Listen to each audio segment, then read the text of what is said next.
Ahora sí. Bueno, ahora sí vamos a empezar. Y pues bueno, les doy la bienvenida a IBC. IBC 1. La verdad es una materia muy bonita.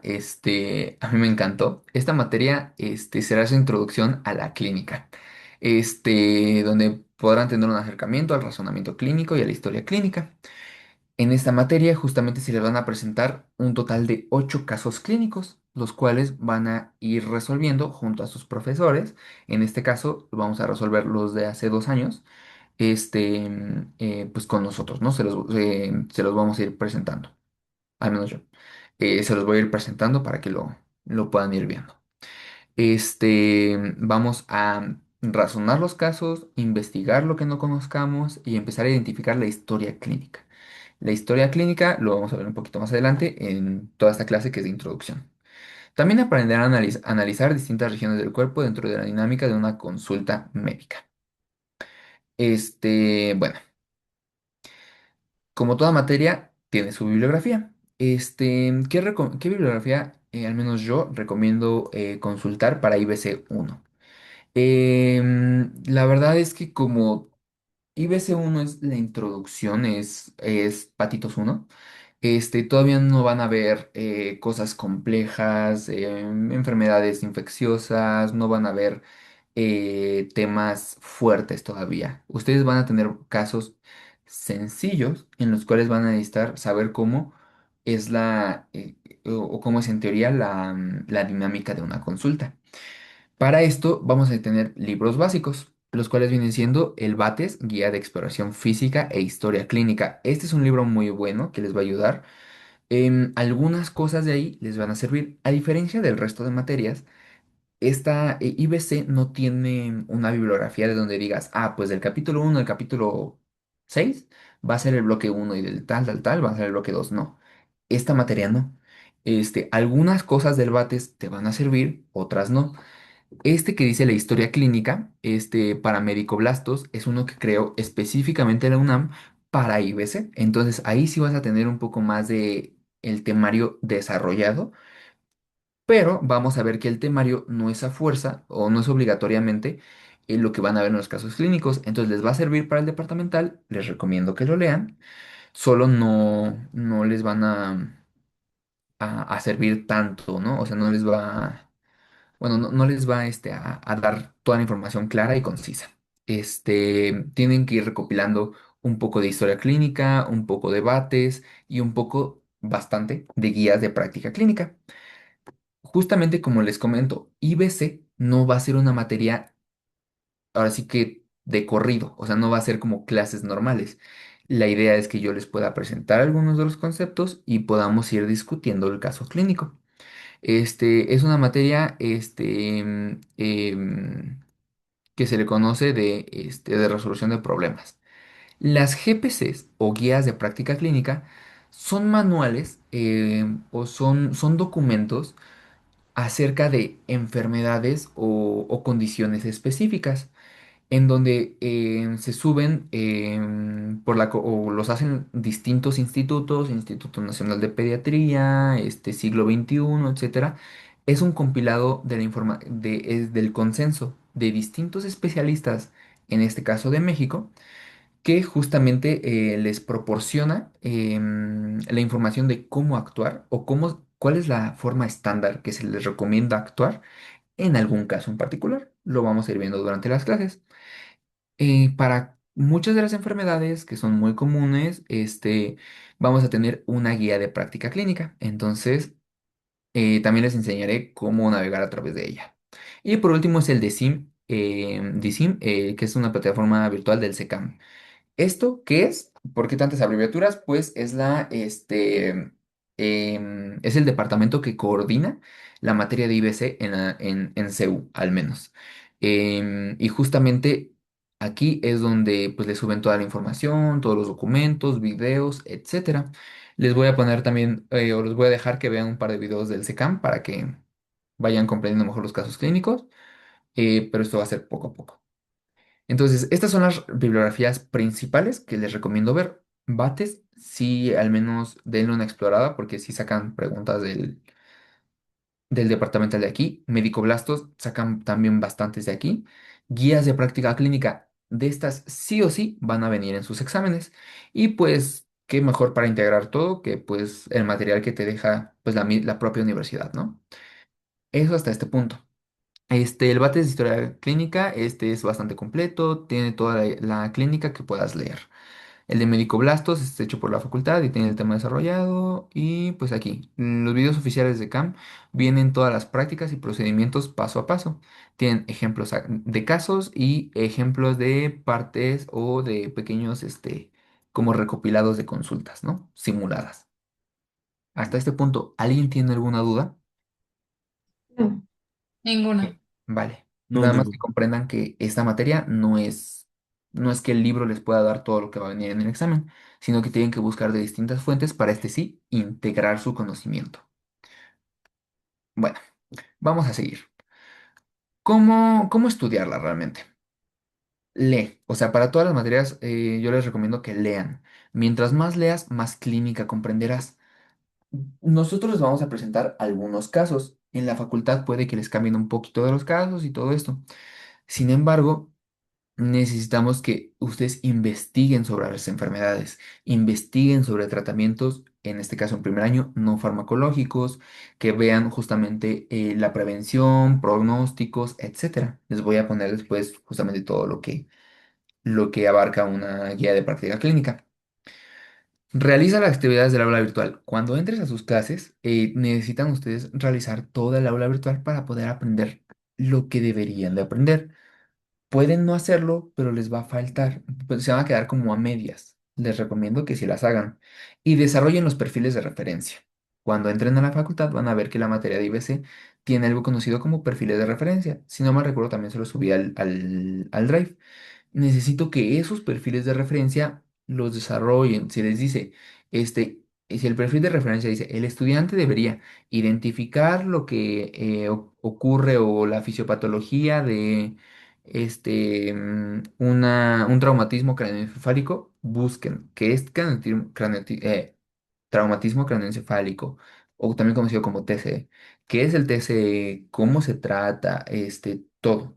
Vamos a ver más adelante cómo irlos desglosando, pero pues es esa parte. ¿Alguien tiene alguna duda hasta este punto? no, Si no Ninguna. hay- Gracias. Si no hay ninguna duda, entonces ahora sí, vamos a comenzar. La dinámica de esta clase va a ser, vamos a leer los casos en cuestión, vamos a formular preguntas acerca de ellos y vamos a desarrollar los temas.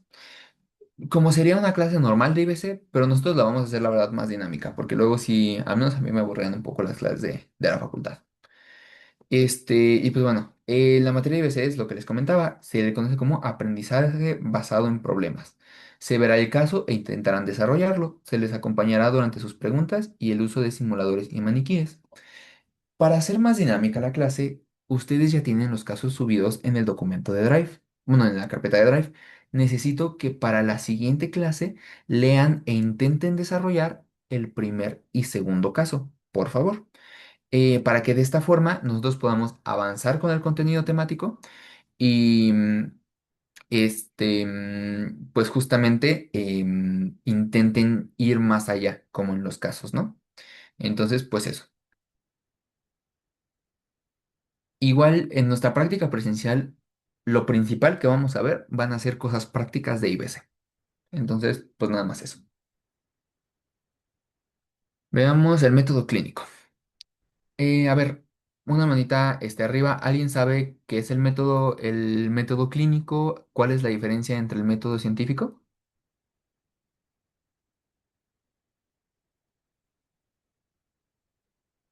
Una manita. A ver, Victoria, ¿o a qué te suena?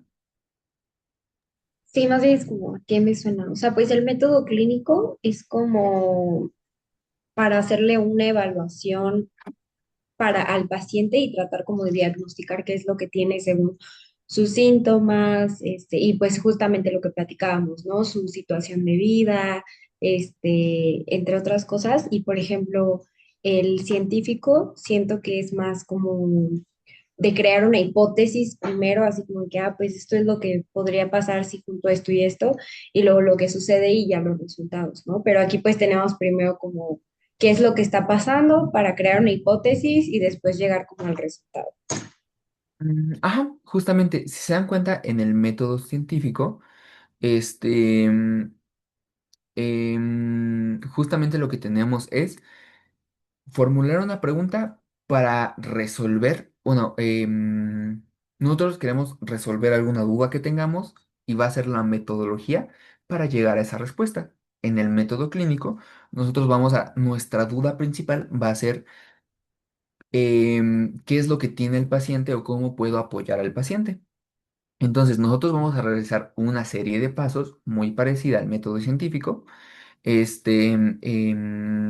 tal forma que nosotros podamos llegar a interpretar qué es lo que tiene el paciente.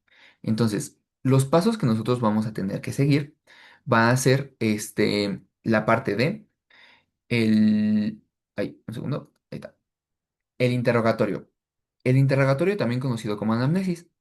¿Alguien más le gustaría alzar la mano para participar? ¿O le doy la participación a Victoria? A ver, tú dime, Victoria, ¿a qué te suena el interrogatorio? ¿Qué es el interrogatorio clínico? Pues es empezar como que a hacer las preguntas básicas, y empezar a recoger información para como la historia clínica y pues los síntomas que va a tener el paciente en ese momento. Ok, justamente, el interrogatorio va a ser nosotros preguntarle al paciente, ahora sí que todo sobre él, ¿no? Todo lo que necesitamos. Vamos a tener tres tipos de interrogatorio: directo, indirecto y mixto. ¿A qué se refiere? Nosotros, para poder conocer sobre la información de una persona, su estilo de vida, por qué llega a consulta, sus enfermedades, medicamentos, todo, nosotros necesitamos saber bien el panorama de una persona, porque recordemos que cada persona es diferente. Entonces, nosotros podemos preguntárselo directamente a la persona, suponiendo que un señor que ya trabaja, que es albañil, llega a la consulta, pues le preguntamos directamente. Sin embargo, ¿qué ocurre? Cuando una persona llega suponiendo urgencias porque se rompió la cabeza, por andar en moto y lo trae su amigo, la persona suponiendo que está inconsciente, nosotros necesitamos saber, de esa persona inconsciente necesitamos obtener información. El amigo que lo acompaña es a quien le vamos a preguntar qué tipo de sangre tiene, qué sucedió, sabes si toma medicamentos, etcétera, ¿no? La forma de recabar la información no se la vamos a preguntar directamente al paciente que vamos a tratar, se lo vamos a preguntar en este caso a su amigo, ¿no? A su familiar, etcétera. Vamos a tener interrogatorio directo, indirecto, que es este que les comento, y el mixto. El mixto es el que combina los dos. Misty, ¿en qué casos crees que se puede utilizar el interrogatorio mixto?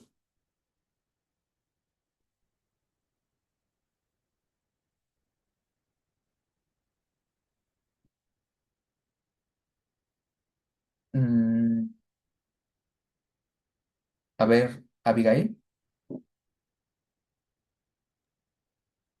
Podría ser cuando el paciente está como que, o sea, como que sí entiende algunas preguntas, pero otras no.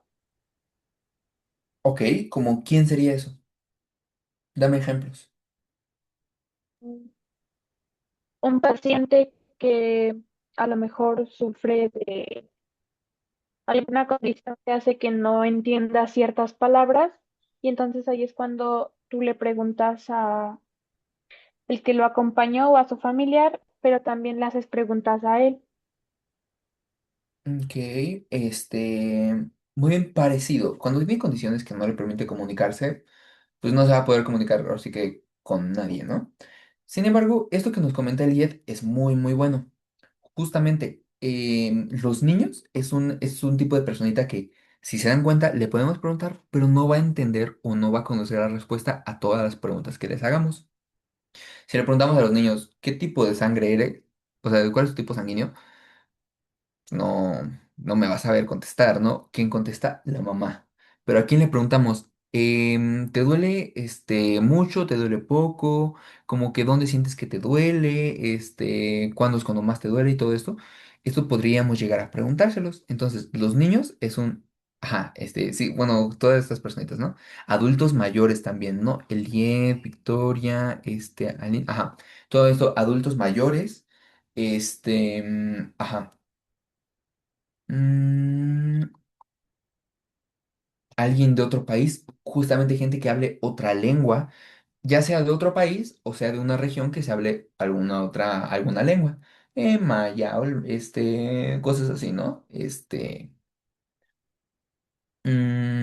Ajá, a ver, una persona con discapacidad física o mental.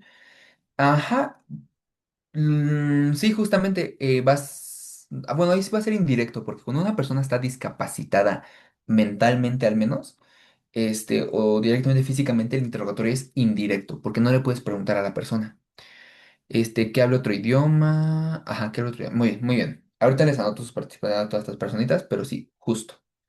A ver, adultos mayores que ya suelen olvidar ciertas cosas o divagan. Perfecto, adultos mayores o personas con discapacidad mental notoria. Los de discapacidad mental notoria es lo que les comento que es este interrogatorio indirecto. Porque como ya no están en sus plenas facultades, ya no son fiables, por decirlo de alguna forma. Entonces, principalmente va a ser un interrogatorio indirecto. Pues eso. Ahora sí. Este paso va a ser, lo podemos comparar con la observación científica. Nosotros, ¿qué es lo que necesitamos observar? O a ver, hacer primero es identificar. Antes de tener nosotros, ni siquiera pensar qué es lo que vamos a hacer o qué está sucediendo, necesitamos primero observar. Entonces, a ver, dime, Kitsia, este, mm, ¿me podrías decir cuáles son los pasos del método científico, porfa? ¿Y cuál es su importancia?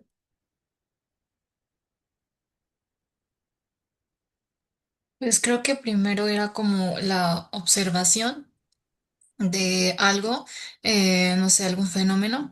Luego era hacer como una pregunta sobre eso, generar una hipótesis de qué es lo que como que lo que pensamos que responde esa pregunta, luego vamos a generar como el proceso, o sea, los pasos que vamos a llevar de nuestro, pues sí, de nuestro procedimiento.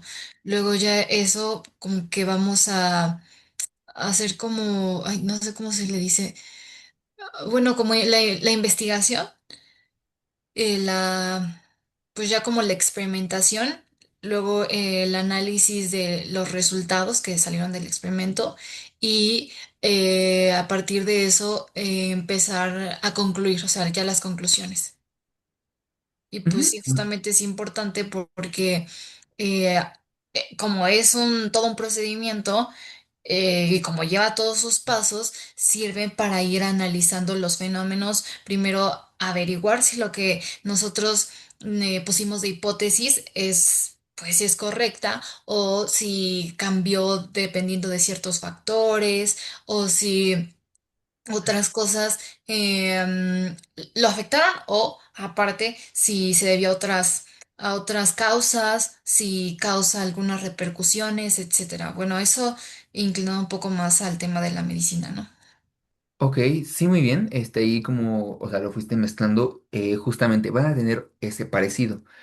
¿Qué es lo que necesitamos nosotros hacer primero? Gracias, Kitsia, por tu participación. ¿Qué es lo que necesitamos hacer primero?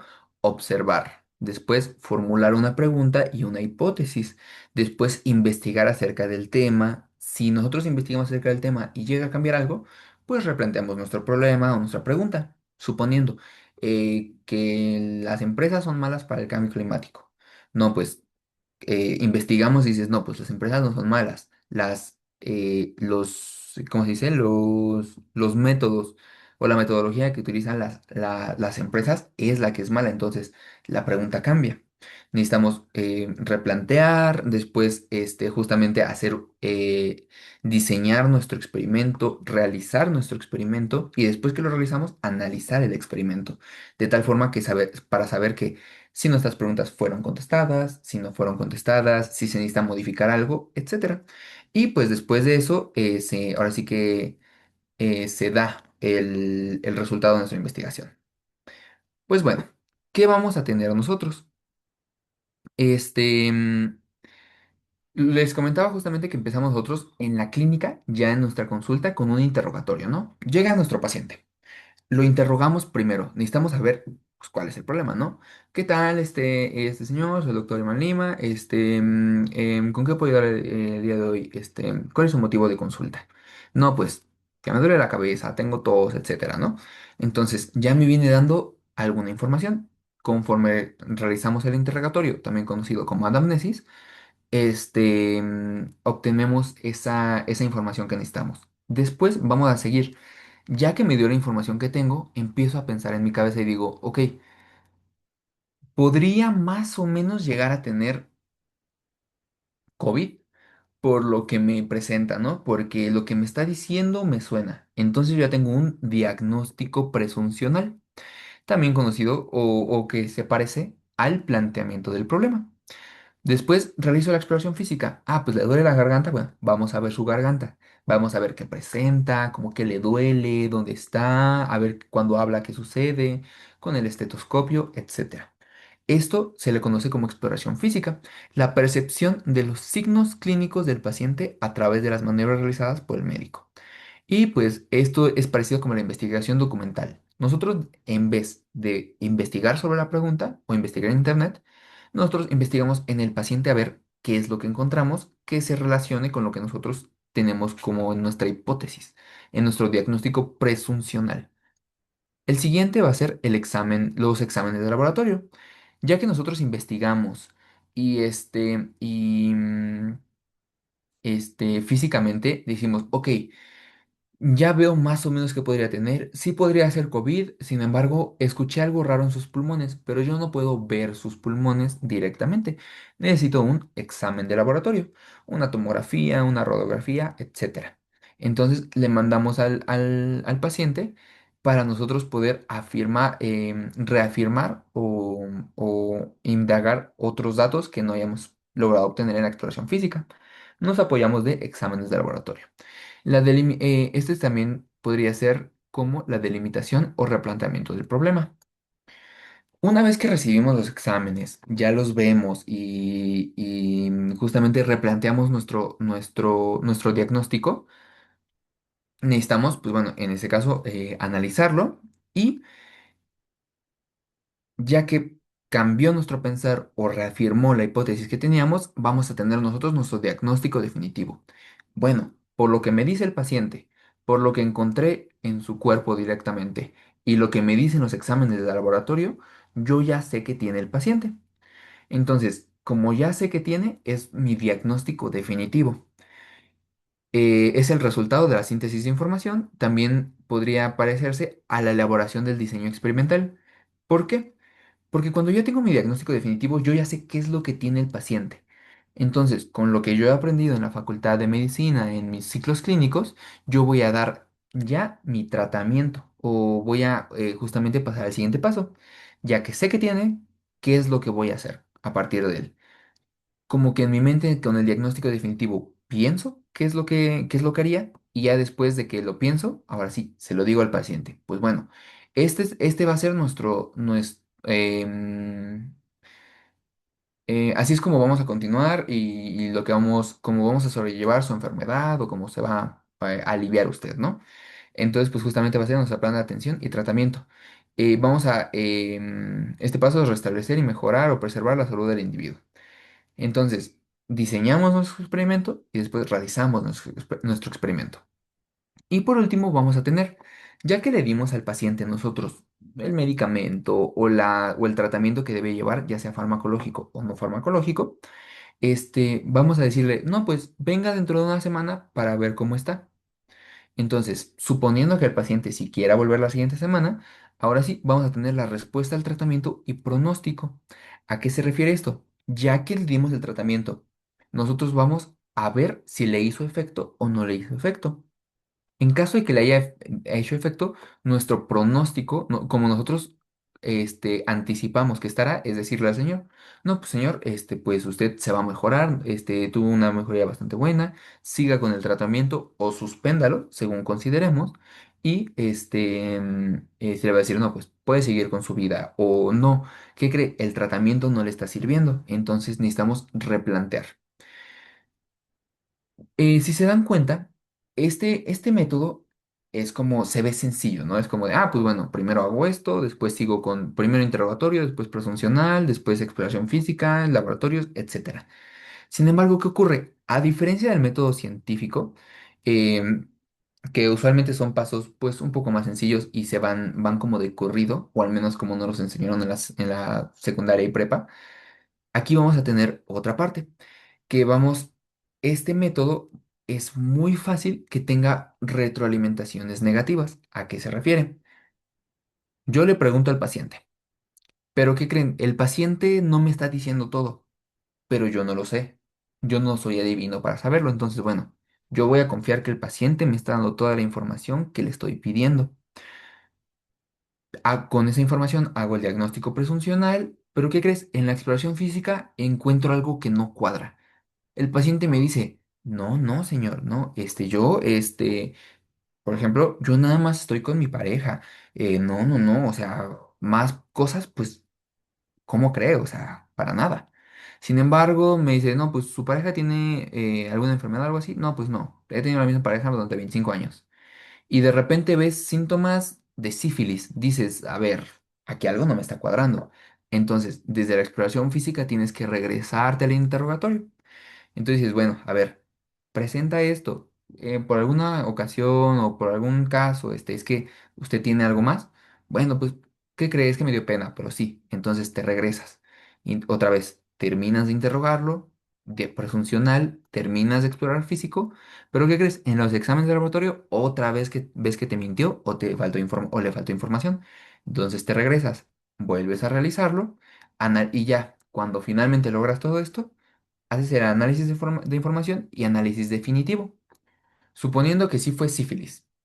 Entonces, bueno, ya que tengo la sífilis, voy a darle un tratamiento, el tratamiento que mejor conozca y el último, ahora sí que de los últimos que hayan salido en investigaciones. Ay, pero ¿qué crees?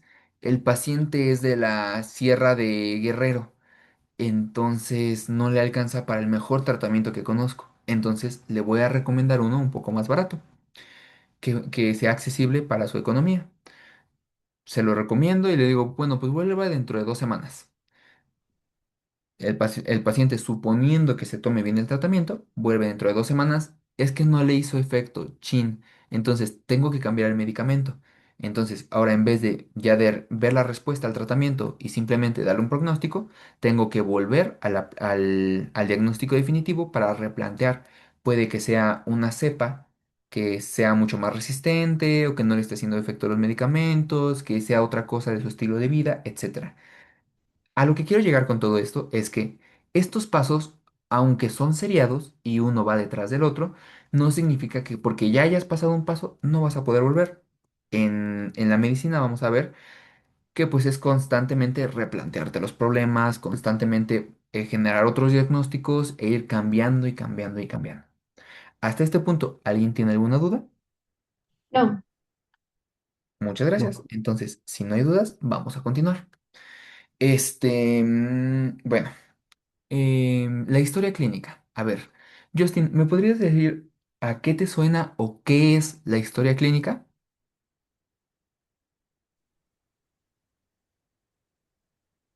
La historia clínica es, bueno, como lo hice ahí en la presentación, es un documento que lo que hace es juntar toda la información del paciente, de la persona que acude a consulta, eh, y ya se contiene todos sus datos. Muy bien. Entonces, si contienes todos los datos, va a ser justamente un recopilado, va a ser un documento médico legal que donde vamos a nosotros como médicos establecer la condición del paciente, cómo llega, lo que le preguntamos y pues para que todo quede asentado. Esto tiene distintos fines. Para empezar, tener un registro del paciente. Entonces, nosotros podemos ser unos grandes médicos con muy buena memoria, sin embargo, pues puede que cosas se nos olviden, necesitamos registrarlo. Sin embargo, también tenemos la otra parte, la parte tenemos otra parte de que nosotros como médicos necesitamos cooperar con más personas. Suponiendo que el caso sea un caso complicado, nosotros tenemos que, de alguna forma, este, comentarle a más de nuestros compañeros todos los datos sobre la persona. Esto lo vamos a hacer o vamos a presentar a nuestro paciente mediante la historia clínica, de tal forma que cualquier persona formada en el área médica o en el área de la salud pueda interpretar estos documentos para saber qué es lo que tiene el paciente. Entonces, no solamente nos va a servir para registro propio y para que del paciente, sino también para tener esta cooperación con más áreas. Y además, ya que trabajamos con las personas de nuestro hospital y todo, también vamos a tener la parte que nosotros como médicos necesitamos protegernos. Es muy importante. ¿Por qué?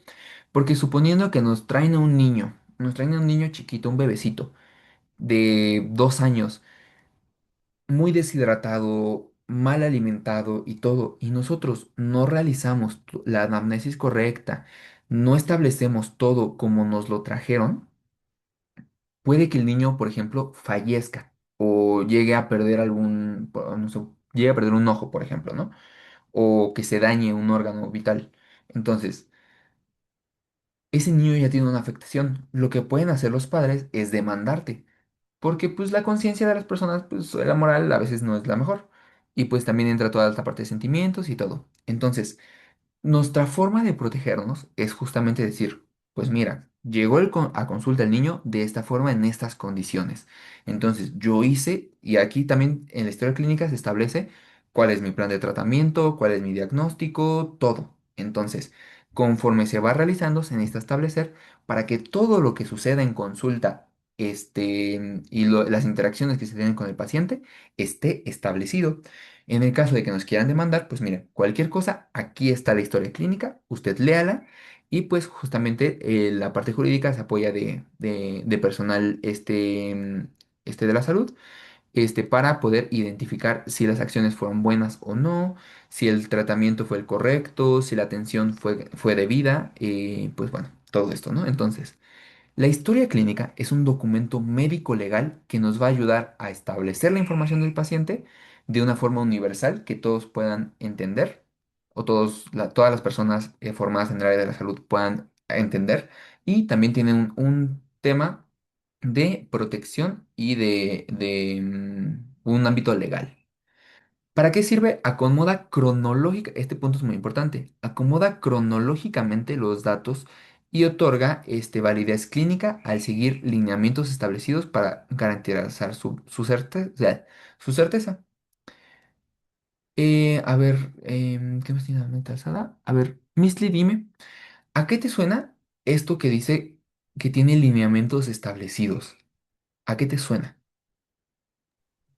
¿Cómo? Pues que siguen como un protocolo, como ciertas reglas para que, pues sí, lleve a cabo su fin, ¿no? Recabar la información y se pueda llevar a cabo el método clínico. Muy bien. Como tú lo dices, necesito una serie de pasos, necesito un algo que me guíe, ¿no? Entonces, van a ver justamente, vamos a ver luego los documentos legales que establecen las cosas que debe obligatoriamente, por ley, llevar una historia clínica. De tal forma que que nuestra historia clínica sí o sí tiene que tener todos los apartados que legalmente se requieren para que tenga una validez legal y para que pueda llegar a cumplir correctamente su función. Entonces, pues bueno, ¿quién la establece? La norma oficial mexicana, también conocida como NOM 168 SA1 1998. Esto se los van a preguntar. ¿Qué es lo importante? Que se aprendan la NOM 168. Es la NOM o la norma oficial mexicana del expediente clínico. Esta establece el formato y el orden en que se deben de presentar los datos según la situación. Consulta externa, que es como ir al CIMI, hospitalización, que es cuando estás hospitalizado, urgencias o reporte profesional técnico o auxiliar. Entonces, la NOM nos va a decir, las historias clínicas deben tener estos apartados, llénalos de esta forma. Vamos a ver un poquito más adelante cómo se llena y todo esto.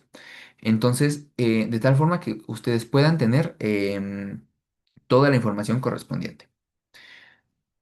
Muy bien. ¿Dudas hasta este punto? Sobre el método clínico, sobre la historia clínica, porque si no, vamos a seguir. Ninguna. No, ninguna. Muchas gracias. Entonces, si No, no hay duda, no, ninguna. muchas gracias. Si llega a surgir alguna duda, por favor, pregúntenmela, porque conforme vayamos avanzando, pues si no me van entendiendo o se me van perdiendo, pues no es la idea, ¿no? Justo. Entonces, bueno, vamos a ver cuáles son los apartados de la historia clínica. Toda la historia clínica que nosotros tenemos que anotar, podemos darlo en cuatro apartados generales.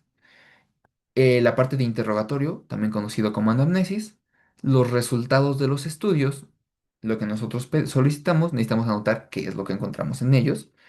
La terapéutica, es decir, el tratamiento que vamos a dar y los resultados en la observación de los resultados del tratamiento. Y el diagnóstico o problemas clínicos. Entonces, nosotros tenemos que anotar todos estos apartados y cada apartado se va a subdividir. Ahorita vamos a ver nada más la parte de interrogatorio. Exploración física lo vamos a ver, bueno, ahorita vemos todo lo de interrogatorio. Es lo que se va a hacer, se va a ver en IBC 1. Entonces, bueno, ahora sí. El interrogatorio se va a componer de lo siguiente: ficha de exploración, antecedentes, padecimiento actual, interrogatorio por aparatos y sistemas. Esto de exploración física ya no es parte del interrogatorio, sin embargo, también lo vamos a ver en IBC 1. Entonces, exploración física ya no es interrogatorio, pero sí. Pero lo vamos a ver ahorita. Entonces, bueno, a ver, ¿quién tiene mental salva? A ver, dime, a ver, Victoria, ¿a qué crees que se refiera ficha de identificación y antecedentes? Pues primero la ficha de identificación es como los datos personales del paciente, como su nombre, su fecha de nacimiento, todas esas cosas. Y lo de los antecedentes, si se ha tenido alguna cirugía o si ha tenido alguna enfermedad como en los anteriores días a la cita, o también si su familia tiene algún padecimiento y así. Muy bien, muchas gracias. Justamente, a ver, antes de seguir, necesito por favor que todas las personitas que estén presentes, descarguen, ya sea en su tableta o que lo abran en su computadora por lo menos, el documento que dice historia clínica, académica, del Drive, por favor, porque, para que puedan empezar a identificarlo. Está en la carpeta de IBC.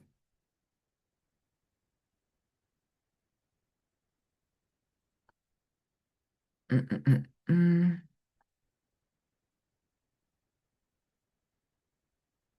Presentación. ¿Sí se la subí o no se la subí? Nada más para saber.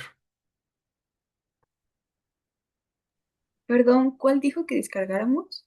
La de historia clínica académica. ¿O no está? No, no está, solo está del caso 1 al caso 6. Ah, ok, perfecto. Entonces déjense las paso rápido de aquí. No me tardo mucho.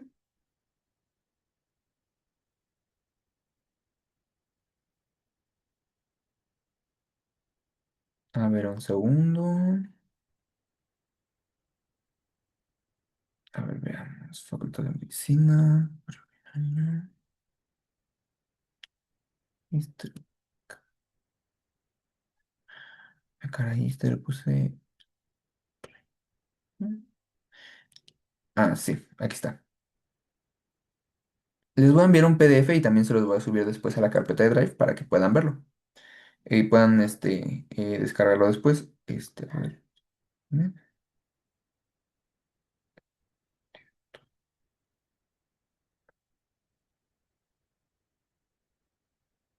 Listo. Ya les subí. Necesito por favor que lo abran.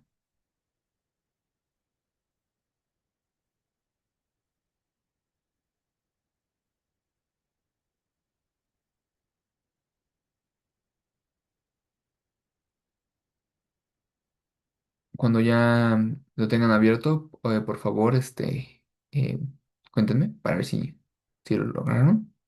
Ya. ¿Ya está Listo. entonces? Va, perfecto, entonces. Vamos a seguir. A ver, un segundo. Primero, sí.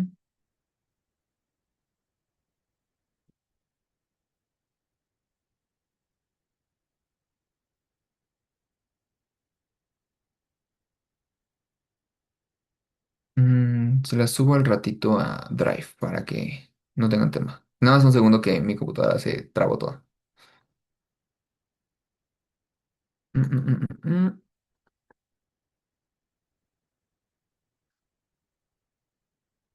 Abrir.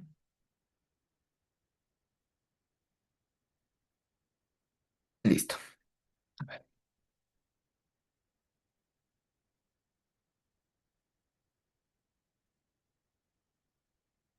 Mm, Compartir pantalla. Veamos. Ahora sí. A ver, para las siguientes participaciones, por favor.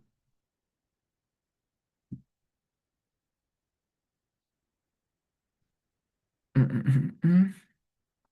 A ver, dime, Kitsia, ¿podrías identificar en el documento de historia clínica académica dónde se encuentra este padecimiento actual e interrogatorio de aparatos por sistemas? ¿Podrías Bueno, es que comentarme? la pantalla me aparece pausada, pero si no lo busco aquí en mi celular. Ah, sí, bueno, la reanudo, pero sí, y principalmente en tu celular. ¿Podrías comentarme más o menos qué es lo que aparece? Interrogatorio por aparatos y sistemas. Ujú. Pues aparece de diferentes aparatos, el respiratorio, el digestivo, o sea, por ejemplo, patologías que puede tener el aparato respiratorio como tos, rinorrea, el cardiovascular como palpitaciones, el urinario, o sea, si tiene dolor renoureteral, ajá, uretenal, del endocrino, de la piel, incluso también de los sentidos, del sistema nervioso, de como más psicológico, o sea, si tiene euforia, tristeza, tendencias obsesivas, digo obsesivas, sí, suicidas, y Perfecto. así como síntomas generales. Muchas gracias. Entonces, si se dan cuenta, cada apartado va a tener sus espacios para rellenar algo en particular. Entonces, empezando desde arriba, ficha de identificación. En la parte de ficha de identificación, lo que vamos a tener justamente va a ser los datos generales de la persona, del paciente. Entonces, todavía no vamos a tratar su enfermedad, solamente va a ser quién es, es hombre, mujer, otro género, su edad, lugar de nacimiento, domicilio, etcétera, ¿no? Toda la información relevante sobre esta persona para nosotros comprender quién es, dónde vive, de dónde viene, cuál es su estilo de vida, todo esto, ¿no? Entonces, después de antecedentes, ya logran ver bien la pantalla, ¿verdad? Y sigo. Sí, ya se ve. Ya se Ah, ve. perfecto. Entonces, sí ven las dos, ¿verdad? ¿O no? Sí, Ah, ok. Sí. Va, porque sí, la otra vez nada más estaban viendo una. Ok. Bueno, entonces, cuando pasamos a antecedentes, justamente lo que a tener es em, la historia de esa persona. La historia o que nos compete en la parte de salud, en la parte de salud. Lo que viene siendo antecedentes heredofamiliares. A ver, Justin, dime por favor a qué se refiere heredofamiliares. Son las afecciones que sufren, bueno, que tienen los familiares del paciente que pueden ser hereditarias, como lo son diabetes, enfermedades cardiovasculares y ese tipo. Pero las enfermedades que pueden tener qué? Perdón. Pero las enfermedades que pueden tener qué? ¿O quién no? ¿Qué dijiste?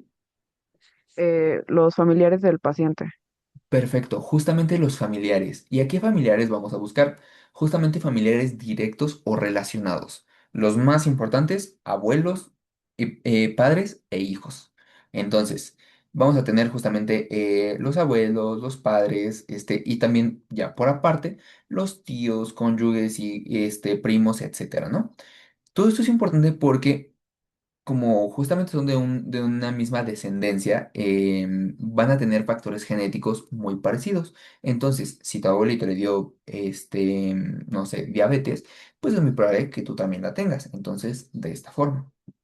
Este, mm, Justamente se va a investigar enfermedades crónico-degenerativas e enfermedades agudas también, ¿no? Las más importantes son las crónico-degenerativas. Esto es con lo relacionado de la familia del paciente. Ahora, Miss Lee, ¿me podrías decir a qué se refiere antecedentes personales no patológicos? Pues, bueno, al menos aquí dice que es relacionado con la alimentación. Yo creo que agregaría más como el estilo de vida que tiene la persona. Justamente, vamos a ver quién es la persona realmente, cómo se comporta. Muchas gracias y muy buena participación. Entonces, vamos a ver quién es la persona. Esto nos va a decir mucho. ¿Cómo se alimenta? Es decir, si es una persona universitaria, usualmente lo normal es que se alimente nada más 2 veces al día. No es bueno, pero es lo común. Entonces, su tipo de alimentación, el lugar donde vive, no es lo mismo que vivas en una casa, con techo de tejas a con un techo de aluminio o de lámina, pues. Entonces, pues todos esos factores van a cambiar porque es muy diferente los tipos de enfermedades que tiene una persona bien alimentada a una persona desnutrida o una persona que puede tener un ritmo de vida más acelerado a uno que tiene un tipo de vida muy tranquilo. También vamos a tener los hábitos higiénicos, ocupacional, bueno, la parte ocupacional actual y previa, que se refiere, ¿tienes empleo? ¿No tienes empleo? ¿A qué te dedicas? No es lo mismo el nivel de estrés que maneja alguien que maneja el Metrobús a alguien que se dedica a escribir libros, por ejemplo. Entonces, pues vamos a tener la ocupación, uso de tiempo libre. ¿Cuáles son tus tipos de hobbies? A mí me gusta, por ejemplo, el básquetbol. No es lo mismo que juegue básquetbol a que me guste el crochet. Entonces, pues cada uno va a cambiar y vamos a conocer quién es la persona. Y también vamos a tener si es consciente o no de alguna enfermedad. Sin embargo, vamos a tener una parte muy importante, las inmunizaciones. Las inmunizaciones usualmente están relacionadas con enfermedades, con algo patológico. ¿Por qué Abigail se encuentran en antecedentes no patológicos? Las inmunizaciones, que son inmunizaciones, vacunas, número de dosis, etcétera. Porque eso es lo que ayuda a mejorar el estilo. Bueno, si está enfermo, lo ayuda a mejorar como ese estilo de vida. Entonces, por eso es no patológico. Mm, Muy bien, le ayuda como a estandarizar su estilo de vida, pero justamente a estandarizar su estilo de vida. No te vacunas cuando estás enfermo, te vacunas cuando estás sano. Entonces, necesitamos saber sus inmunizaciones para saber contra qué enfermedades es menos probable que le dé. En las temporadas de fríos, no es lo mismo que una persona esté vacunada contra la influenza a una que no. Si te falta la vacuna de la influenza, pues el médico va a pensar o se va a buscar si tiene influenza o no, porque pues no es lo mismo, ¿no? No es lo mismo que estés protegido contra ello a que no. Aunque estés protegido, te puede dar, pero es menos probable. Entonces, pues bueno, eso. Entonces, por eso vamos a tenerlo en no patológicos. A ver, y ahora sí, vamos a pasar con antecedentes. Ah, caray. Antecedentes no patológicos. Vamos a pasar con los antecedentes, pues, ginecobstétricos y andrológicos. Dime, por favor, Evelyn, ¿a qué se refieren los antecedentes ginecobstétricos? Yo creo que estos se refieren a, bueno, en el caso de gineco, a pues a la vida sexual si es que ya es una chica adulta, su menstruación, si es regular, es irregular, cantidad de parejas sexuales que ha tenido, todo eso. Y obstétrico se referiría, yo creo, a los embarazos, si es que ya ha dado a luz un bebé, está embarazada o algo así que llegue a tener durante el embarazo, si es que ya lo ha tenido. Justamente, entonces vamos a tener en antecedentes gineco-obstétricos toda la parte de la salud femenina, en este caso. ¿A qué se refiere? Pues, por ejemplo, una persona que tiene, que justamente nace con un ciclo sexual femenino, pues va a tener toda esta parte de el menarca, bueno, la menarca, el ciclo menstrual, bueno, principalmente esos que van a ser los que más van a alterar las condiciones de una mujer. Como les comentaba en clases anteriores, no es lo mismo que una mujer tenga a que no tenga el ciclo menstrual, que su ciclo menstrual sea regular o irregular. ¿A qué se refiere? Pues pueden ser distintas patologías. El embarazo, si dices, es que no he menstruado durante 2 meses y pues la verdad es que, pues no sé, siento que estoy enferma.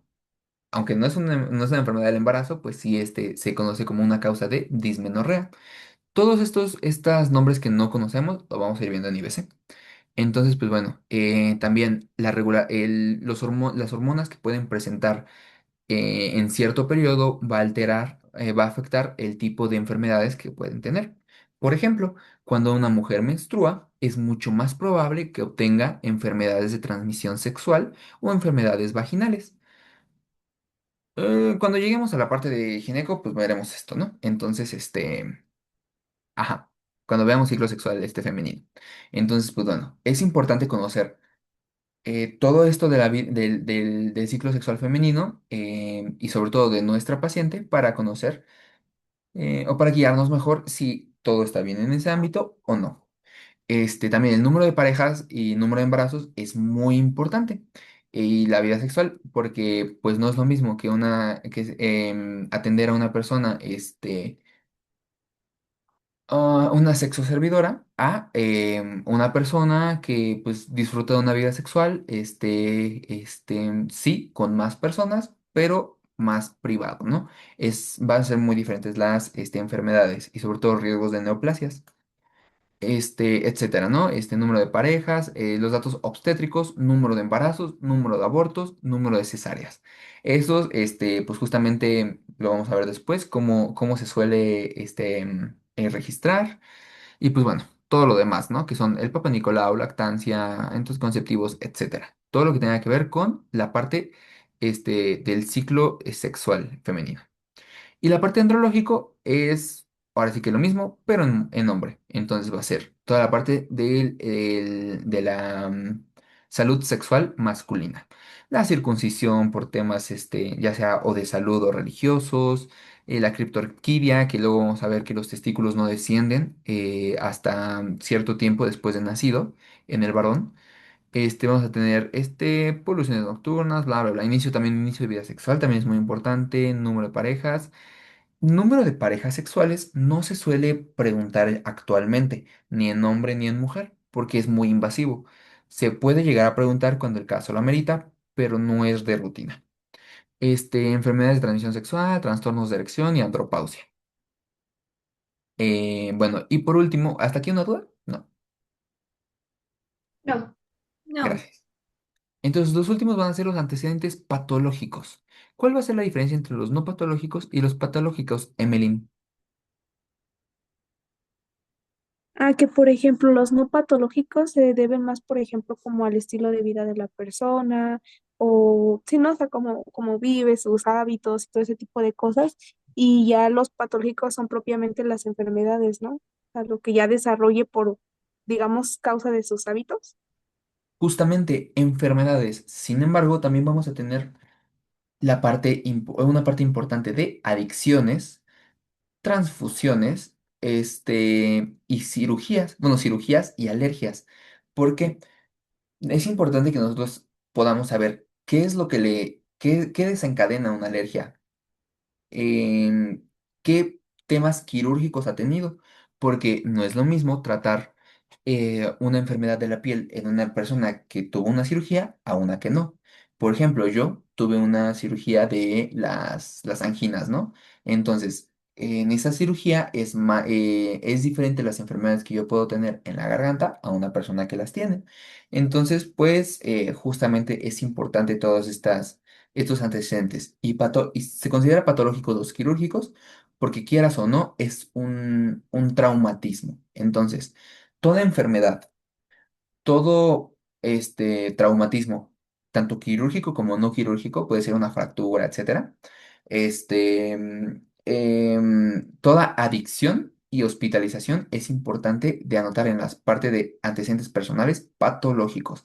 Adicciones como tabaquismo, alcoholismo y drogas. Estos, aunque no son enfermedades directas, son factores muy importantes que son dañinos para la salud. Ninguno de estos es bueno para la salud. Bueno. Entonces, si no hay ninguna duda, vamos a seguir. Este, vamos a tener ahora la parte del padecimiento actual. Ya que sabemos quién es nuestra persona, después saber cómo se comporta o cómo vive nuestra persona, vamos a saber, ahora sí, para qué vienes a consultar. Ya sé quién eres, ahora sí, dime, ¿para qué vienes? Y vamos a tener el padecimiento actual.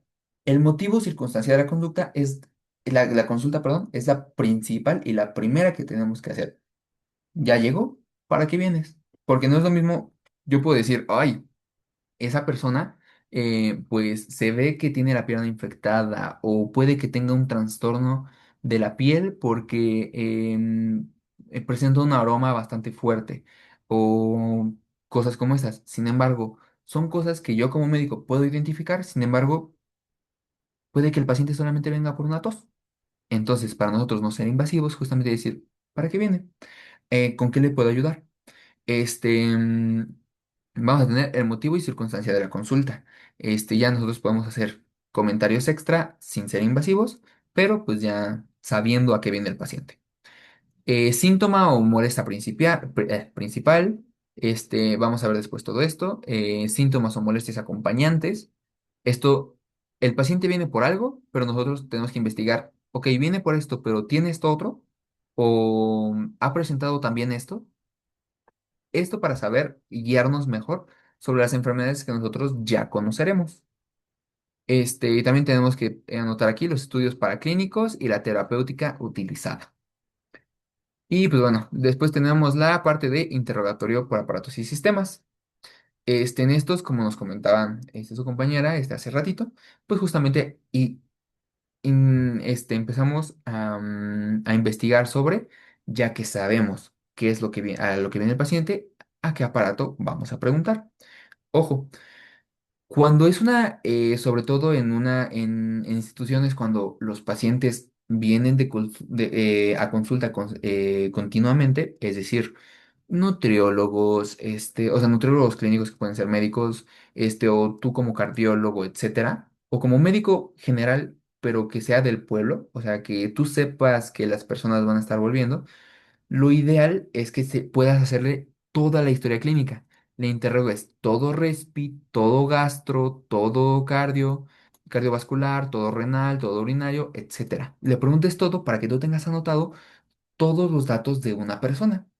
De tal forma que cuando la siguiente vez que venga, si hay algún cambio, pues tú puedas cotejar y puedas saber, ahora sí que tener un registro cronológico. Sin embargo, tenemos este problema en México que pues las consultas médicas no están lo suficientemente, no se les da el valor que se debe. Cuando van al médico, usualmente cuando se sienten enfermos. Entonces, pues no tienen este acompañamiento del médico. Se pierden de toda esta parte. Entonces, usualmente nos vamos a ir al aparato o sistema específico. Entonces, pues bueno, ya con esto vamos a tener los distintos signos y síntomas.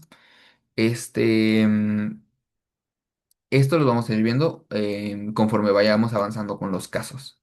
Entonces, pues bueno, nada más para que sepan que está esto.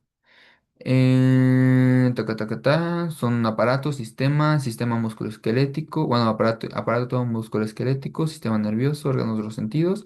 Esfera psíquica es uno a destacar, es muy importante. Es saber si la persona viene alegre o no, porque también no solamente nosotros vemos lo físico, también vemos un poco ligeramente lo mental, que viene siendo si el paciente puede llegar a tener depresión, si cómo le ha afectado esta enfermedad, etcétera. Y bueno, y síntomas generales, ¿no? Los síntomas generales son los que no se asocian a uno en específico. La fiebre, la falta de fuerza, la falta de movimiento, pérdida de peso, etcétera. Bueno, ¿alguna duda hasta aquí? No, Vale, y por último vamos a tener la exploración física. En la exploración física lo vamos a tener en dos, los signos vitales y somatometría, es decir, los signos vitales y las mediciones del cuerpo, que viene siendo pulso o presión arterial. Aquí, por alguna razón, no, perdón, pulso o frecuencia cardíaca, que no sé por qué lo pusieron diferente aquí en. Esto es de la UNAM, esta historia clínica es de la UNAM, no sé por qué lo pusieron diferente. Entonces, pues bueno, también tenemos la presión arterial, la temperatura, frecuencia respiratoria, frecuencia cardíaca o pulso, y bueno, y aquí sobre signos vitales. Y lo siguiente ya es somatometría, peso, talla, índice de masa corporal y otros pertinentes, como puede ser índice cintura-cadera, etcétera. Este. Bueno, esto es lo básico, esto es lo que siempre, siempre tenemos que conocer de un paciente. Siempre tienen que tomar signos y tomatometría, idealmente, o para estar bien protegidos, pues, nosotros. Ajá. Y pues lo siguiente va a ser ya la inspección general. Ya vamos a continuar todo de exploración física. Cómo se ve el paciente en cabeza, cuello, tórax, abdomen. Todo esto lo vamos también a ir viendo, ¿no? Tacto vaginal, tacto rectal, etcétera. Todo esto ya lo vamos a ir viendo poco a poco. A partir de aquí ya no nos compete ni BC1, lo vamos a ir viendo después, que viene siendo ya los tipos de diagnósticos, este, mm, el plan de manejo y tratamiento, los tipos de tratamiento y pues bueno, los exámenes de laboratorio, ¿no? Todo esto se los presento para que sepan que está en la historia clínica, pero pues no es directo, o sea, no es lo que vamos a ver nosotros en este año. Y pues aquí hasta el final les viene un diagrama de flujo en donde pueden ver cómo, ahora sí, cómo resolver esta historia. Pues primero tienen que seleccionar los datos relevantes, después los puntos de aprendizaje, qué sabemos acerca de los datos que tenemos. Y pues así si van siguiendo esta serie de pasos, van a llegar a un correcto diagnóstico. Entonces, guíense de ellos para guíense de este diagrama, por favor, para resolver los casos clínicos que iremos viendo. A ver, entonces, ahora sí, comparto completo esto y seguimos con la presentación. Si no hay ninguna duda hasta el momento, pues vamos a continuar. Tucu, tucu, tú. A ver, la anamnesis, que es lo que les comentaba, ¿no? Los tipos de interrogatorio. En el directo, el médico habla directamente con el paciente. Indirecto es cuando se habla con una persona que lo acompaña. El mixto es cuando se pregunta a la persona y a la que se le acompaña. Niños, extranjeros, lenguaje de señas, etcétera. Y el dirigido, ¿no? El dirigido es uno que no les puse hace ratito, pero este es otro tipo de interrogatorio. Este es muy importante porque se va a utilizar en urgencias. Es decir, yo ya no le voy a preguntar cuántos focos tiene tu casa cuando el paciente está en urgencias. Entonces, yo necesito justamente ir. Veo que está sangrando de la cabeza, veo que está desmayándose o como que aletargándose. Entonces, yo le voy a preguntar lo que necesito saber. ¿Cómo te llamas? ¿Tomas medicamentos? ¿Qué es lo que sucedió? Etcétera, ¿no? Cuando yo pregunto específicamente lo que quiero hacer, ya es o yo voy dirigiendo las preguntas hacia la enfermedad o la patología que podría llegar a tener el paciente, pues es un interrogatorio dirigido. Bueno, eso. Tipos de consultas. Vamos a tener varios tipos de consultas. Y para cada tipo de consulta vamos a tener cierto certificado que se da. Puede que la persona vaya por un certificado de salud general, un médico escolar, una aptitud física, incapacidad laboral, médico prenupcial, certificado médico de defunción, discapacidad, vacunación, salud mental y médico para viajar. ¿Alguien tiene alguna duda sobre estos? Digo, no. espero que los conozcan, ¿no? Gracias. No, Todos estos se los pongo porque se los marca su temario, entonces pues, es importante que los conozcan. Ahora. Vamos a tener las siguientes acciones esenciales para la seguridad del paciente. Este sí es muy, muy, muy importante que lo conozcan, ¿vale? Que este sí se lo necesitan aprender para que vean. Vamos a tener estas acciones esenciales. A ver, Dana, ¿me podrías decir para qué es importante identificar al paciente?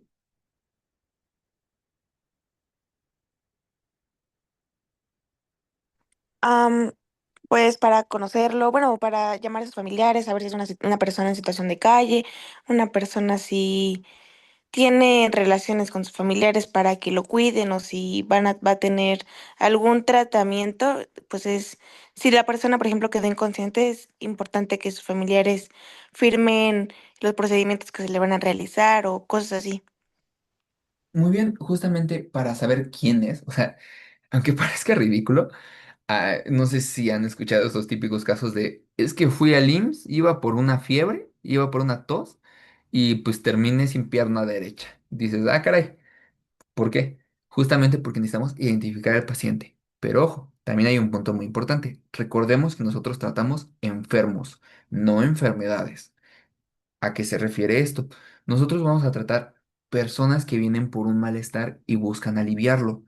No voy a tratar un paciente que viene con COVID, no. Yo voy a tratar a don Ernesto que viene porque le falta el aire y pues le da miedo contagiar a su familia.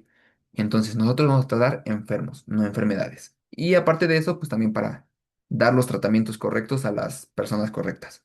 ¿Por qué? Porque sobre todo en hospitales y clínicas que ya son más grandes, usualmente tienes que coordinarte con tus compañeros. Puede que tú tengas que hacer el anamnesis a todas, pero el médico especialista solamente te va a decir, no, pues el paciente,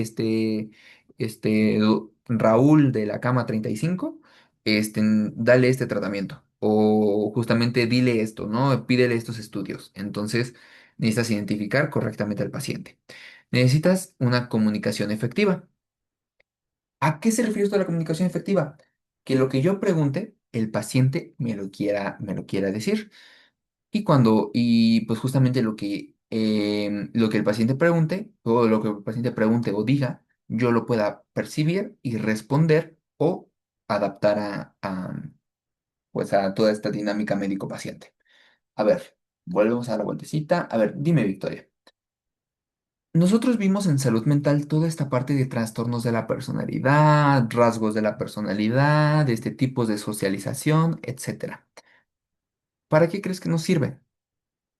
Para nosotros como médico. Pues primero para poder tener como dice ahí, pues una comunicación efectiva con el paciente y saber, por ejemplo, el tipo de personalidad, ¿no? Si es una persona que, por ejemplo, es muy ansiosa, ¿no? O es muy nerviosa o cosas así, ¿no? Entonces no puedes llegar y decirle así porque, pues usted tiene esto y puede causarle esto, y esto, porque probablemente reaccione de mala manera, ¿no? Entonces eso nos ayuda a saber cómo tratar a cada paciente, adaptándonos nosotros también a ellos y tratar de explicarles de la mejor manera por lo que están pasando y el cómo se puede arreglar, ¿no? Perfecto, justamente es para eso, para nosotros tener una comunicación efectiva con los distintos tipos de personas que hay. Porque muchas veces todos somos personas, no nos pueden caer bien todo el mundo. Hay personas con las que vamos a hablar con más facilidad y otras con las que les cuestan un poquito más. Es importante conocer todos estos tipos de personalidades porque, o bueno, todos estos rasgos de la personalidad, porque de esta forma yo puedo justamente saber cómo tratar a una persona con un ego muy alto, o sea, muy narcisista, a una persona que es muy tímida. Yo tengo que hacer el esfuerzo de buscar una forma de adaptar mi personalidad con la personalidad del paciente, sea cual sea, tenga las combinaciones que tenga. Y por eso tengo que identificar, primero me tengo que identificar a mí mismo y después identificar al mundo entero para saber, bueno, a las personas que vayan llegando para poder yo tener una comunicación más efectiva y evitar que los pacientes se cierren. Porque si ustedes a un paciente hace que se cierre, no le permiten una buena comunicación, no puede que fallen en su tratamiento. Y no porque sean malos doctores, ni porque el paciente tenga una enfermedad muy difícil, sino porque ustedes, o los dos, porque la comunicación es de dos personas al menos, los dos no permitieron una comunicación efectiva. La siguiente es la seguridad en el proceso de medicación. La seguridad se refiere a que el tratamiento sea la dosis correcta, el paciente correcto, la enfermedad, la información sobre el tratamiento sea la más actualizada, minimizar riesgos, identificar si los riesgos que tiene el medicamento, valen la pena según los beneficios que te otorga dárselo. Entonces, pues, etcétera. Pues eso, tenemos también la parte de seguridad en los procedimientos. Pues tenemos que hacer los procedimientos correctos con los pasos que mediante estudios sean certificados o sean validado que son los ideales o que son los mejores para los pacientes y pues toda esta parte, ¿no? También tenemos la parte de reducción de riesgos de infecciones asociadas a la atención de la salud. Kitsia, ¿me podrías decir a qué se refiere estos IAs? Bueno, pues a mi parecer,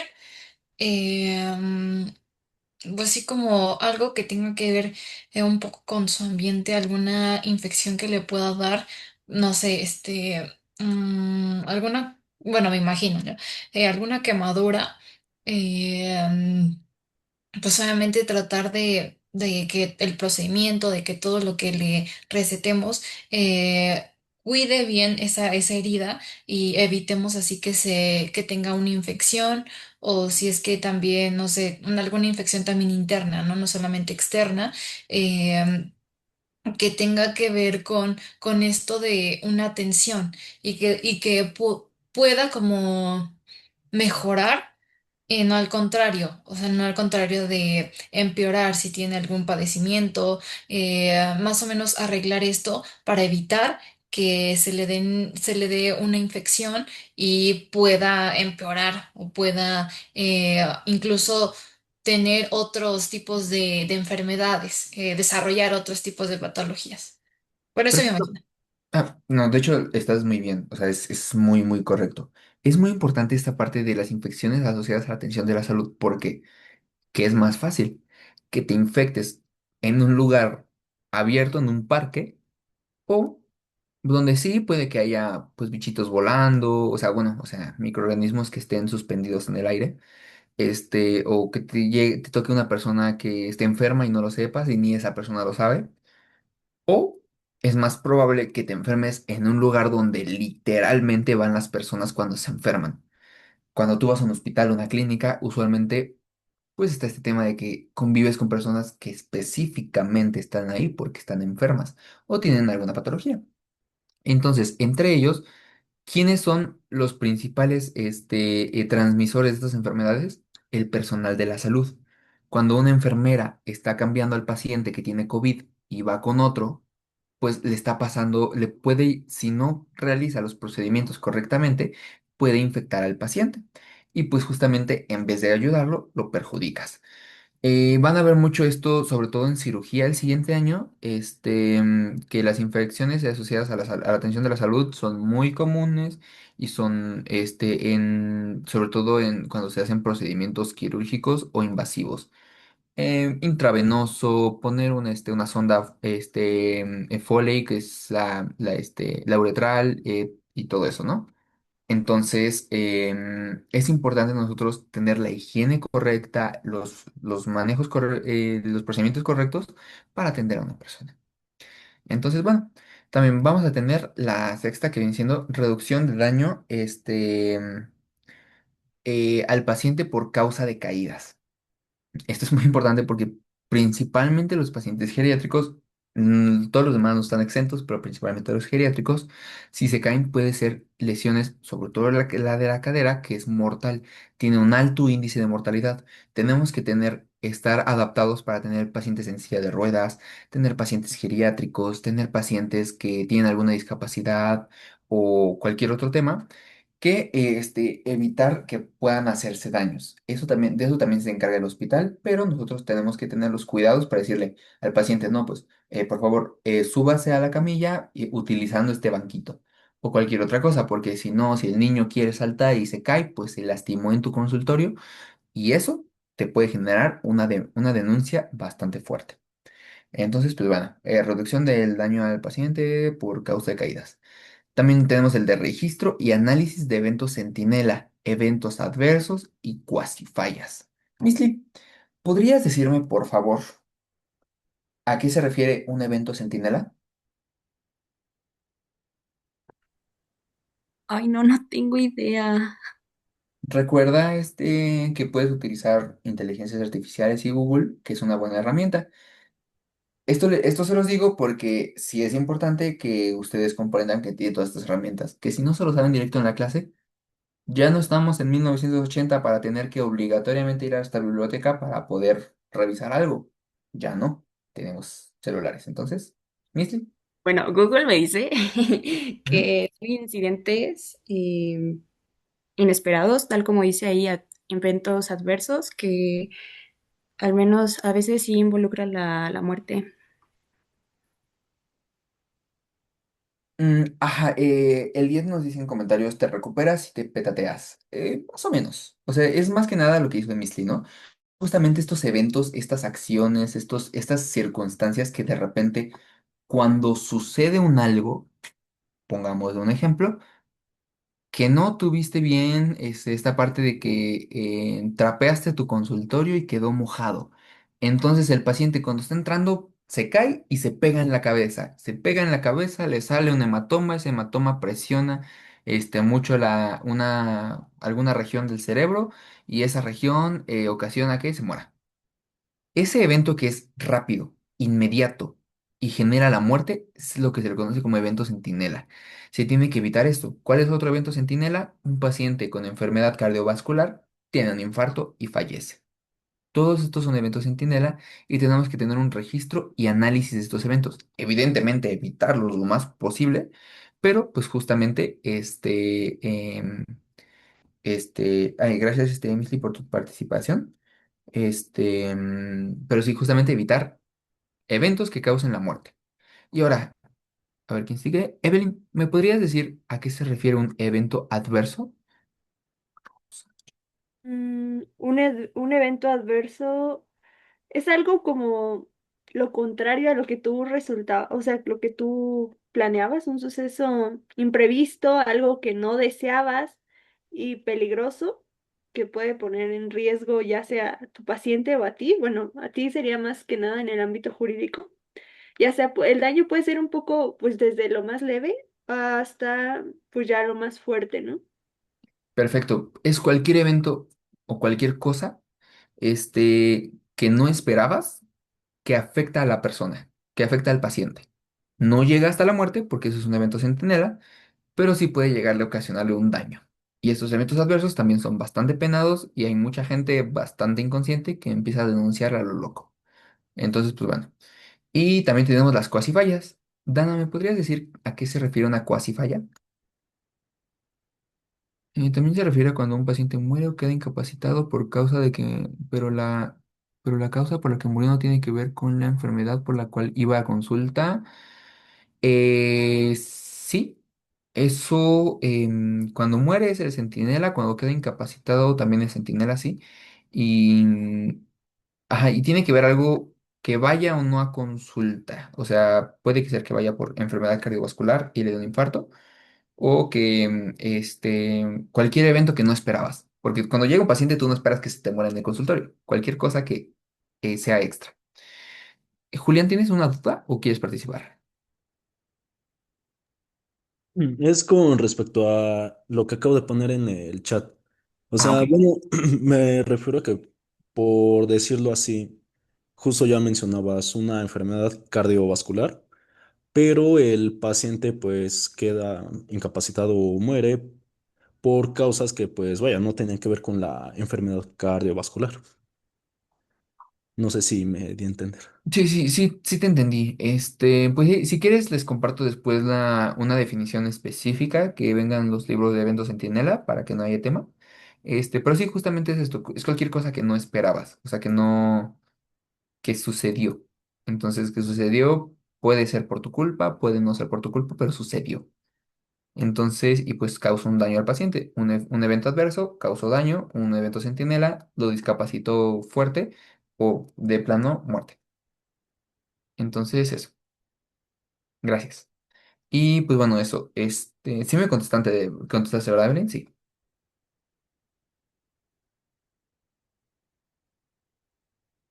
Quiero pensar que sí. Ok. Y por último tenemos estas cuasifallas. Son estos eventos que, ay, el paciente iba saliendo del consultorio cuando recién había trapeado y, uy, como que se resbaló, casi se cayó, pero no se cayó. Entonces esas son las cuasi fallas. Cualquier evento que pudo haber resultado en algo malo, pero no sucedió. Simplemente estuvo por suceder. Si se dan cuenta, va como escalando. Primero son las cuasi fallas. Si no haces algo por estas cuasi fallas, pueden resultar en eventos adversos. Y estos eventos adversos pueden llegar a ser de tal magnitud que puedan llegar a ser eventos centinela. ¿Alguien tiene alguna duda con estos tres conceptos? No. Ninguna. Muchas gracias. Si no hay una duda, ninguna duda, continuamos. Tenemos después la cultura de seguridad del paciente. Pues, bueno, nada más es esto, es nosotros prevenir que suceda, tener un cierto cuidado en nuestras acciones, en el cuidado de nuestros entornos para que el paciente, pues, esté bien a nivel físico, biológico y mental. Darle comentarios, informar al paciente sobre todo sobre las enfermedades bien, también darle información extra sobre nuestra enfermedad, porque puede venir por una tos, pero pues si es una chica de 16 años, 14 años, etcétera, pues darle información sobre salud sexual, todo esto, ¿no? No así de golpe, o sea, pero sí justamente preguntar al paciente, no, pues conoce sobre métodos anticonceptivos, conoce sobre una persona mayor, ¿no? De 50, bueno, no mayor, pero un adulto de 50 años, 60 años, conoce sobre el herpes zóster, pues es importante que comprendan, que vayan informando a la población de todo esto. Por ejemplo, ¿alguien de aquí me podría, abriendo nada más un micrófono, comentar qué es el herpes zóster? Así rápido que sepa.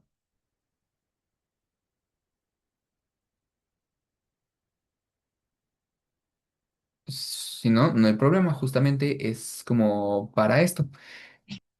Ah, Me parece que era un virus, bueno, me acuerdo que en la pandemia como que después surgió esto, que era como un virus que le daba primero solo a las personas mayores, que se producía porque no, bueno, cuando les dio varicela en algún punto no había sido bien atendida, entonces eso era el herpes zóster, un virus que provocaba la varicela, algo así, me acuerdo. muy bien, de hecho, bastante bien. Nada más arreglando un poquito este concepto. Van a ver en el siguiente año, en segundo año, para los que ya entren a la facultad, que entre los distintos virus vamos a tener justamente los virus Ahí dije herpes zóster, es varicela zóster, discúlpenme. Es virus del herpes y virus de la varicela zóster. Entonces, o creo que también se conoce como herpes zóster. Ajá, justamente tenemos el virus de la varicela zóster. ¿Qué ocasiona virus? Ocasiona la varicela y pues el herpes zóster. Sí, es herpes, según yo. Y es herpes zóster. ¿Qué ocurre? Nosotros de pequeños en teoría nos tuvo que haber dado varicela, que es una enfermedad bastante común para la que pues también hay vacuna.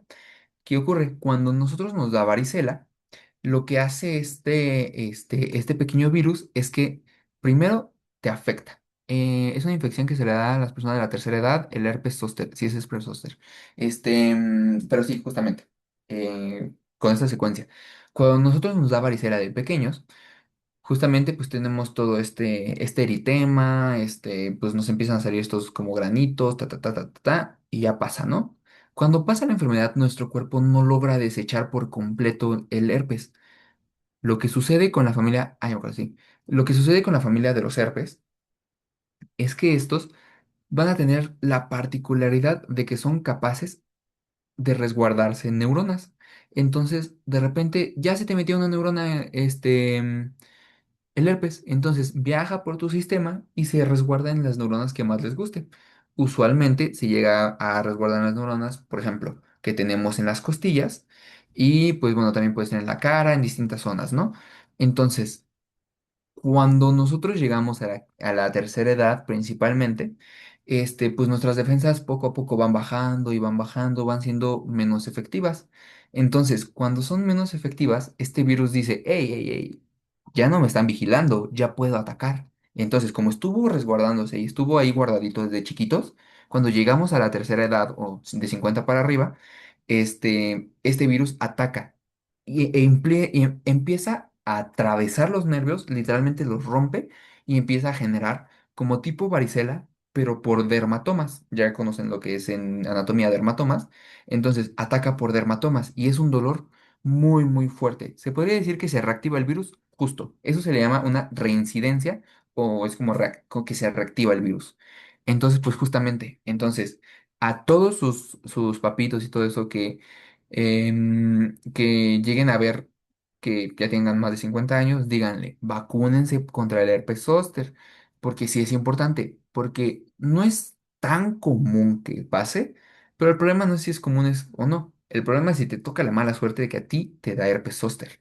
Entonces, si te da herpes zóster, es un dolor fuerte, horrible, horrible, porque literalmente te rompen los nervios. Entonces, no es nada bonito. Entonces, pues sí es importante. Y pues bueno, ya después van a ver más sobre este virus. ¿Alguna duda? Bueno, y es esto que les comento yo ahorita sobre el herpes zóster, es para que lo comenten ustedes. Si se dan cuenta, mi función ahorita como profesor es inculcarles distintos datos. Entonces, conforme vamos viendo la clase, no solamente les doy el contenido temático, también les doy datos importantes que es necesario que comprendan. Y pues el herpes zóster es algo de conocimiento que debe ser general, entonces ustedes por favor también compártanlo.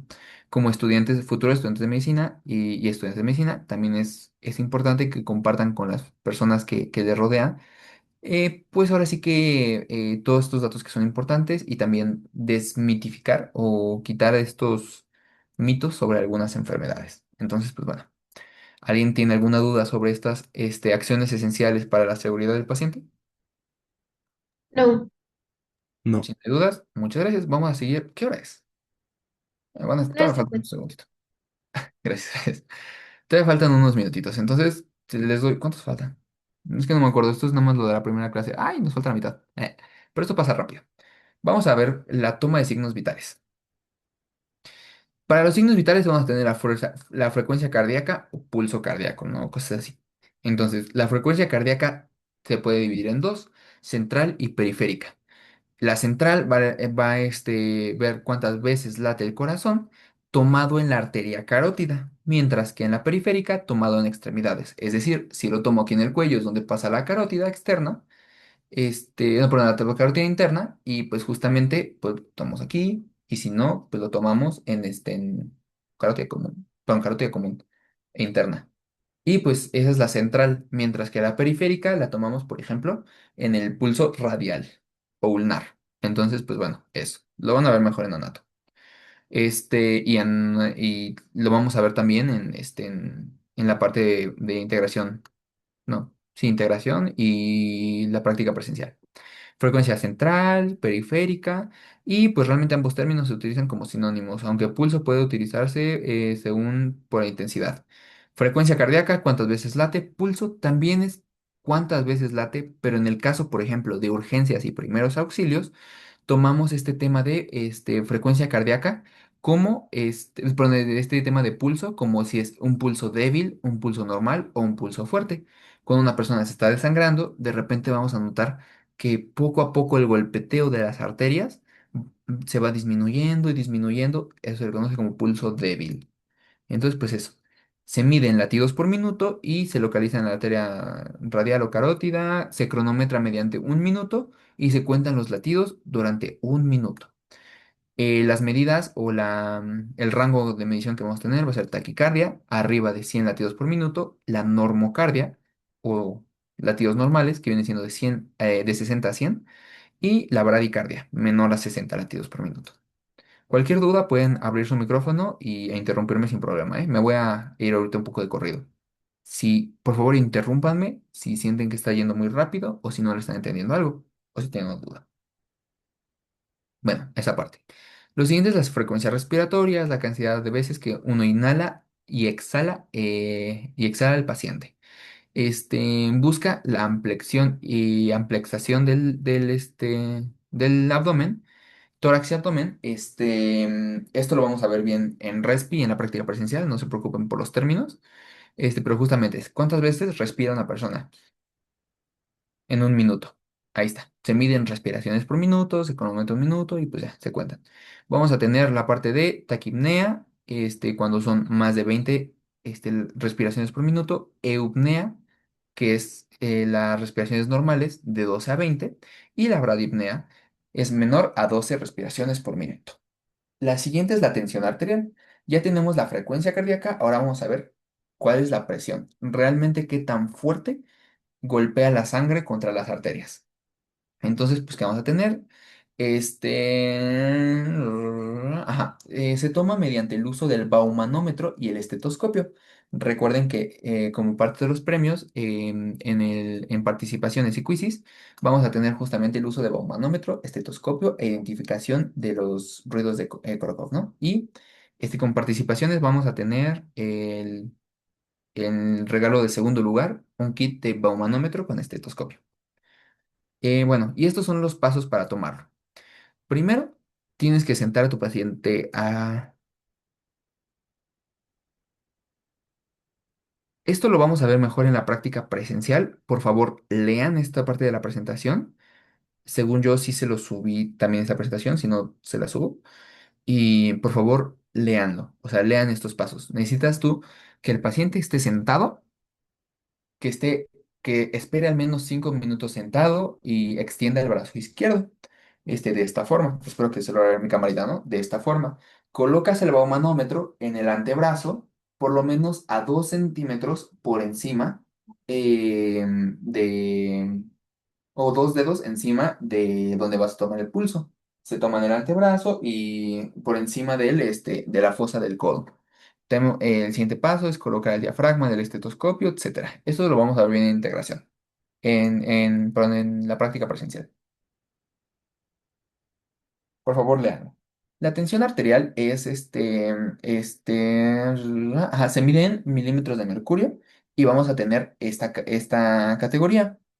Vamos a tener, según yo, esta ya quedó obsoleta o ya está un poquito atrasada, pero es la que van a manejar muy probablemente en la facultad. Entonces, por eso se los pongo. Vamos a tener la parte de hipertensión, bueno, vamos a ver ahorita el rango de hipertensiones, la normotensión frontoriza, la normotensión y la óptima.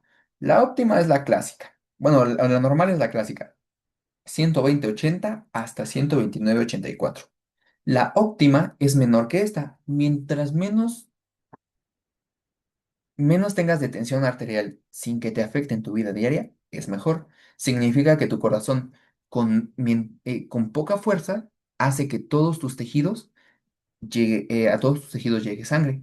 En las mujeres es muy normal que tengan una hipotensión, que puedan llegar a presentar así como de, no, pues es que tiene 110/70, 105/68, etcétera, ¿no?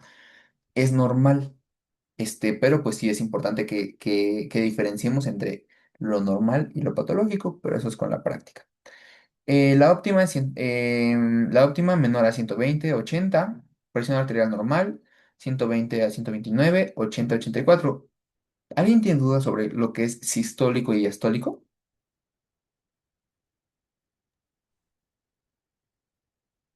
Es normal y como alto, ¿no? No. Sistólico se refiere a la fuerza que tiene o la tensión arterial, la presión arterial que se presenta en las arterias cuando el corazón bombea. Y diastólico se refiere a cuando a la presión que hay en las arterias, cuando el corazón se relaja. Es decir, el corazón está tum tum, tum tum, tum tum. La presión sistólica es en el evento sistólico, que viene siendo cuando el corazón bombea la sangre. Tum. La presión que se encuentra en las arterias es la sistólica o la máxima que tienes. Y cuando el corazón se relaja, todas las arterias también disminuyen su presión. A esto, la presión mínima a la que llega es la diastólica. Sistólica fuerte, diastólica débil. Entonces, pues eso. Entonces, por eso, la óptima es, de hecho, la presión se mide 120/80, 140/90. Entonces es como va junto. No es que, por eso el rango es 120/80 a 129/84. ¿Sí? ¿Un poquito mejor? ¿O alguien todavía tiene una duda? No, está, ya quedó claro.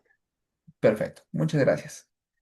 Entonces, pues eso. Y vamos con lo siguiente. La sistólica, bueno, aquí está el rango. Lo vamos a ver también en el caso de hipertensión arterial. Entonces, no se preocupen, lo vamos a ver después con más detalle, solamente para que lo vayan conociendo. Y pues bueno, vamos a tener lo siguiente, que son los ruidos de Korokov. Los ruidos de Korokov son estos ruidos que vamos a escuchar nosotros cuando tomamos la presión. Para nosotros tomar la presión necesitamos, como vieron, poner el bauma, usar el esteto y todo eso.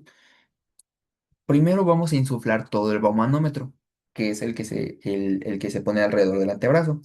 Una vez lo ponemos alrededor y ya dejamos de, o sea, ya no se escucha nada, ya no está la sangre corriendo, lo que necesitamos hacer es empezar a desinflarlo poco a poco. Conforme lo empezamos a desinflar, el corazón lo que busca es hacer que la sangre llegue, que la sangre siga fluyendo. Entonces, conforme lo vamos desinflando, va a haber un punto en que otra vez hay sonido. Ese va a ser la fase uno y se le conoce como presión sistólica. Después, se empiezan a hacer más suaves, que se le conoce como fase 2 o ruido o segundo ruido de Korokov, se empiezan a hacer más suaves y después más secos y fuertes. Se empiezan a hacer más secos y por último desaparecen. El punto donde desaparecen de cualquier sonido se le conoce como presión diastólica. Y pues bueno, aquí les puse como la especificación de cada uno de los ruidos. ¿Alguien tiene alguna duda con esto? No, ninguna. Muchas gracias. Entonces seguimos. Los siguientes datos de signos vitales es la saturación de oxígeno. ¿Cuánto oxígeno libre se encuentra en la sangre? Vamos a ver después, o van a ver ustedes después, que los glóbulos rojos o eritrocitos son aquellos que transportan la sangre o sea, transportan el oxígeno en la sangre mediante la unión de oxígeno con la hemoglobina. Sin embargo, de toda esta hemoglobina de todo este oxígeno que captan los eritrocitos, hay poquito oxígeno que se le escapa.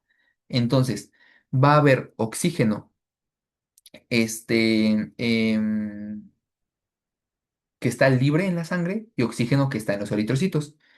Me voy a corregir yo un poquito lo que les dije hace un momento. La saturación de oxígeno es la cantidad de oxígeno o qué tan saturado están los glóbulos rojos del oxígeno. Lo que yo les decía del oxígeno libre es la presión parcial de oxígeno, pero eso lo van a ver mejor en Bioca. Pues bueno, eso. Este, mm, y también lo vamos a ver aquí en IBC después. Ajá, para tomar la saturación parcial la saturación de oxígeno se utiliza un oxímetro de pulso, el cual se pone en la falange distal de alguno de los dedos de la mano, principalmente en el índice o en el anular. Entonces, en estos dos dedos se pone el oxímetro y pues empieza a medir, ¿no? Nuestros datos nos los va a dar en porcentaje de saturación. El normal del libro es por arriba del 95%, la hipoxia leve es de 91 a 94, hipoxia moderada 86 a 90 e hipoxia grave menor a 85 por ciento. Un dato importante aquí en la saturación de oxígeno es que los deportistas o la gente que tiene mejor capacidad física, usualmente llega a presentar una hipoxia leve, pero no, o una hipoxia incluso llegar a moderada, pero no porque sea malo, sino porque, ¿qué significa? Sus eritrocitos, tiene tantos eritrocitos y tan buena, hemoglobina, que necesita de toda la que hay, necesita menos oxígeno, o sea, o se satura de menos oxígeno para nutrir a todo el cuerpo. Entonces, mientras menos saturación tenga y se encuentre bien el paciente, va a ser ahora sí que mejor, ¿no? En un estado bueno.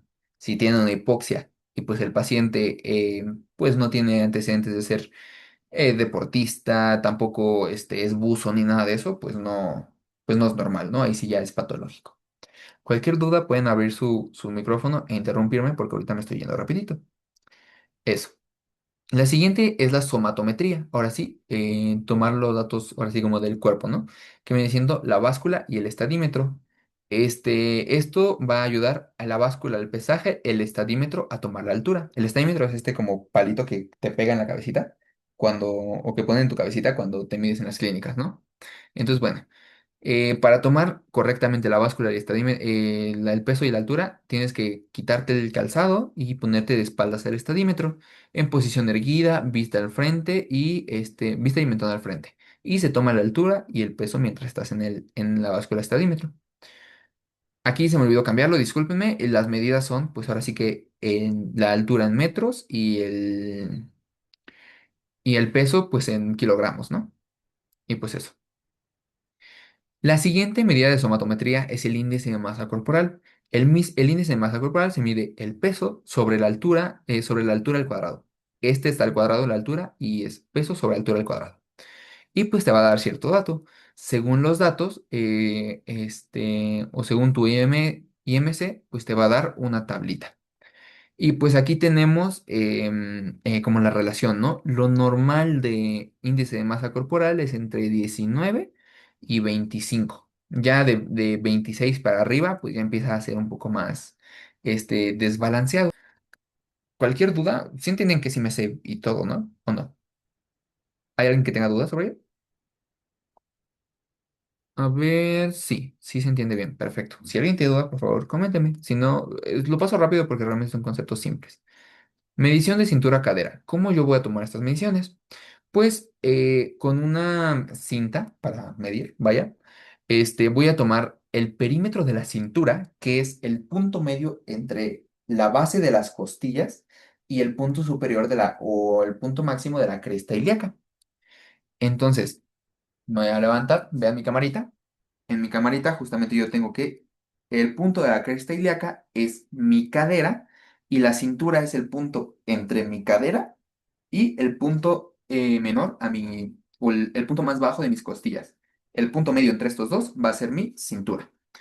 Este, y pues bueno, otras personas también toman en cuenta la parte del ombligo y todo, pero si tiene una persona sobrepeso, pues ya es un problemilla. Ahí ya varía. Entonces, pues bueno, perímetro de cintura sobre perímetro de cadera y esto nos va a dar un índice, el cual, pues aquí está como la tabla como regular o la normal. Si es menor, si es bajo, tiene menos riesgo cardiovascular y mientras más alto, tiene mayor riesgo cardiovascular. Ya no se trata de bien o mal, sino cuál es el riesgo que llegue a presentar algún problema sistémico. Y bueno. Exploración del sistema musculoesquelético. Creo que esta es la última. Espérenme un segundo. Sí, eso fue todo. Sí. Exploración del sistema musculoesquelético. Vamos a tener. Les puse este detalle nada más para que vean la generalidad de lo que se hace en la exploración física. Los pasos de la exploración física son inspección, después palpación, percusión, auscultación y, pues por último, exploración instrumental en caso de que el sistema lo requiera. ¿A qué se refiere la inspección? Es cuando yo solamente veo, le pido al paciente que, por ejemplo, si estoy inspeccionando este tórax, le pido, por favor, retírese la camisa. En el caso de mujer, se le pide que se ponga una batita, se retire la camisa. En caso de que se busque explorar mamas, pues justamente hay un procedimiento para ello, ¿no? Entonces, la inspección es solamente observar. Hay inspección dinámica y hay inspección estática, ¿no? Y pues bueno, ya vamos a ver eso más adelante. La inspección es solamente ver qué voy a buscar con mi vista. Cicatrices, si las venas se ven correctas o están agrandadas, la coloración de la piel, coloración e hidratación de la piel. En el caso del sistema musculoesquelético, cómo camina, el braceo de cómo camina, su coordinación, sistema de simetría de movimientos. Cada región del cuerpo va a tener un tipo o algunos signos o síntomas, algunos signos que busquemos en particular. Después de la inspección vamos a tener la palpación, que nosotros con nuestra manita vamos justamente a tocar lo que viene siendo pues la región, ¿no? Abdomen, región genital, músculos, no sé, brazo, pierna, etcétera, ¿no? Y pues justamente vamos a tener la parte de palpación. Vamos a buscar palpar estructuras óseas, el músculo, la densidad, o sea, la firmeza del músculo que presente, si llega a tener abultamientos, etcétera. En caso de sistema musculoesquelético, vamos a buscar hueso, músculo, cuando mueve su brazo, cómo se siente, si llega a tronar, el movimiento de las articulaciones y ligamentos, etcétera. La percusión es un paso donde nosotros al paciente lo vamos a revisar de tal forma que nosotros podamos escuchar cómo suenan las estructuras. En el sistema musculoesquelético no se suele percutir. Sin embargo, por ejemplo, cuando estoy explorando abdomen, yo necesito ver cómo suena. Ah, pues donde se encuentra el hígado, tiene que sonar como durito, ¿no? Porque ahí está el hígado. Donde están los intestinos, tiene que sonar como hueco o sonido timpánico, porque debería de haber aire. Si suena es sólido, donde hay aire, eso es patológico, eso es malo. No debería de ser así. En ese es cuando le pegan al estómago con sus dedos. Ajá, justo.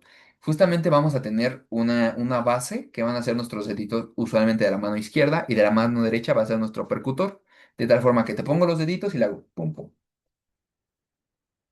Y de esta forma yo estoy escuchando cómo percutes tu abdomen, ¿no? En este caso. También vamos a tener la parte de la auscultación, que en este es donde utilizamos el estetoscopio. Tampoco se ausculta pues, el brazo o la pierna, pero cuando tenemos tórax y abdomen, pues sí necesitamos auscultar. Y pues también tenemos por último la exploración instrumental. Este va a depender del sistema. En el sistema musculoesquelético sí hay exploración instrumental. Se utiliza el martillo de reflejos, el típico donde te pegan, como en la rodilla y como que bota. Y también vamos a tener la exploración de reflejos y nervios. También tenemos en el sistema nervioso de los sentidos, por ejemplo, en el ojo tienes la lamparita, que la lamparita es el tercero de nuestros regalos para las personitas que más participen. Entonces, va a ser para el tercer lugar. Pues eso. ¿Alguna duda hasta este punto? Porque esto ya fue todo sobre la introducción a IBC. Yo sé que otra vez me pasó un ratito, pero pues la verdad es que con esto terminamos la introducción. Es la parte más que a mí me da más pereza, la verdad, es un poquito aburrida, pero pues ese detalle, ¿no? Que es importante conocerlo para ahora sí, la siguiente clase, ver los casos clínicos. ¿Alguien tiene alguna duda? No, ninguno. ¿Podría volver a repetir dónde vamos a encontrar la cintura y dónde la cadera? Bueno, es que no entendí ese punto. Por favor. Sin problema. La cintura y cadera son diferentes. La cintura está por arriba de la cadera. La cadera es justamente que es la inferior, la que se encuentra más abajo, es donde nosotros tenemos la punta de nuestra cresta ilíaca. Si ustedes se levantan, sobre todo tú, Kitia, que fuiste la pregunta, si puedes, levántate, porfa, e intenta buscar el huesito de tu cadera. Justamente el punto más alto de tu huesito va a ser la cadera. Sin embargo, para encontrar la cintura no es un espacio anatómico perfectamente definido. Nosotros vamos a encontrar la cintura preferentemente en el punto medio entre tu cadera, que viene siendo el punto superior de tu cresta ilíaca, y, el, y la zona o el espacio más bajo del cartílago costal, que pues viene siendo el punto más bajo de tus costillas, ¿no? Entonces, entre tu cresta ilíaca o cadera y y el punto más bajo de tus costillas va a haber un punto medio. El punto medio entre entre estos dos se va a conocer como cintura. ¿Sí, un poquito más claro? Sí, gracias. Vale. Entonces ya con eso puedo entender el caso uno. Ya con esto puedes empezar a resolver el caso uno, pero pues por algo se llama caso uno, ¿no? Porque va a ser un tema distinto. Creo que el primer caso es de infecciones, creo, respiratorias, pero, ajá, o sea, el caso uno tú ya puedes empezar a resolverlo, no entenderle, no ya saber perfecto, Justamente para eso va a ser la siguiente clase, para ver caso uno y caso 2. Entonces, por favor, para la siguiente clase de IBC necesito que ya hayan resuelto caso uno y caso 2, porque como en este año reduje las clases de IBC, pues nos vamos a ir más rápido. Entonces, pues eso, sobre todo porque los chicos del año pasado, la verdad, se aburrían IBC porque se van a dar cuenta que son muchos términos, es medio tedioso y todo eso. Para estas clases busco dinámicas, busco justamente hacer más dinámicas. ¿Les gustaría trabajar en equipos entre todos o no? Alce por favor la mano a quien le gustaría trabajar en equipos. Eso involucra que pues todas las clases ustedes ya tengan que traer los casos resueltos, ya tengan que ajá, traer casos resueltos y pues justamente discutir entre ustedes por qué resolvieron esos casos, ya que lleguen a una conclusión, yo irlos guiando con los términos y todo. También para eso tenemos presentaciones. Y pues les voy a dar un tema sobre pues, todo ellos. ¿A quién le gustaría participar? A ver, dejen, cierro esto cosa. Dejar de compartir. Ok.